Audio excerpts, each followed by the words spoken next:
Hey everybody, Thomas here. What a fantastic day.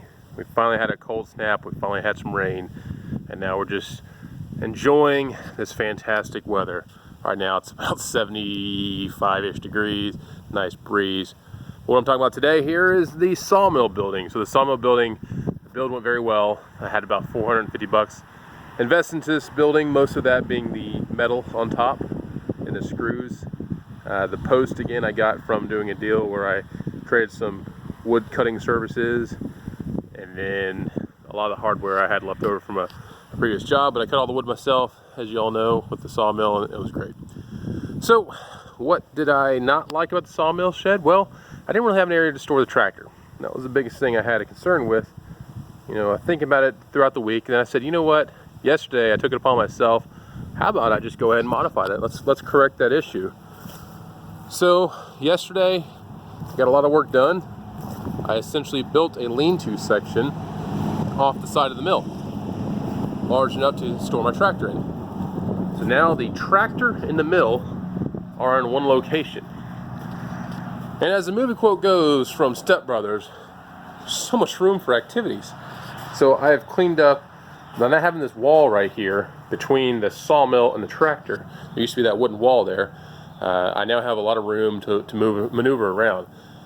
Whenever I'm cutting on the mill, the tractor will not actually be here on the side because I use the tractor to load logs. So it gives me more room to maneuver around if, for whatever reason, I had to go over to that side. But, it gives me the room that I was looking for. The tractor is now secure. It is out of sight, and also it is protected from the elements. By adding this addition, it does keep more moisture off of the saw head from blowing rain that I may have had when the wall was, say, 2.5 feet away, vice the 12 foot away it is now. So it gives me a little more protection to the sawmill from the elements, and it gives my tractor a nice home to stay in, close to the mill. And overall, I'm very happy with the way it turned out. The metal, I think, went up to Agricultural Hardware. It was somewhere around 130 bucks-ish to get all that stuff. The only thing I had to cut, which I already cut, were the oak slats I have up there. Those are actually 1x3s. They're just out of some water oak. I had 1x boards, and I said, well, you know what? Let me throw a few boards up there and I'll cut them down. So I made my slats. Everything else I already had. I still reuse the same screws from last time, and I also was able to reuse the chicken coop. So the chicken coop I tore down, and I was able to reuse the boards there, as you see. So some of those boards are a little bit weathered or aged in the sun than others, but I stuck with my rustic look. I'm very happy with the way it turned out. I still have a few odd dimensional boards on there, and I have this look going all the way around. In fact, when I was at the hardware store yesterday, some of the folks there, they said, hey, aren't you the guy down the road with the sawmill that's built that neat looking barn?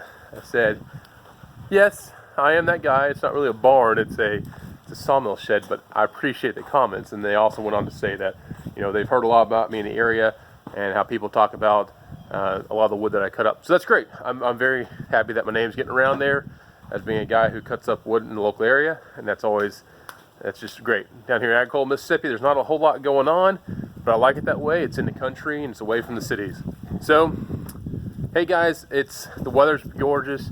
Tomorrow I think I'm going to take Tommy out fishing on a kayak for some reds, but we'll see if he can seal the deal and catch a redfish all on his own. He has caught bluegill, bass, and he's caught redfish when he was younger with me, but I'm going to see if he can do it on his own with his own kayak without the help of Dad. So I think he'll be able to do it, but we'll see. But hey, I appreciate all the likes, subscribes, trying to make this channel grow and be informational to folks. I'm also trying to convince my father. I've been going back and forth on whether I need to upgrade my mill or whether he needs to upgrade his mill. I think I would like to do both. I just don't see the monetarily right now. I just can't support two sawmills like that. So my sawmill here, I love it. I'm going to continue to use it for a while, but my dad's actually looking for a hydraulic sawmill.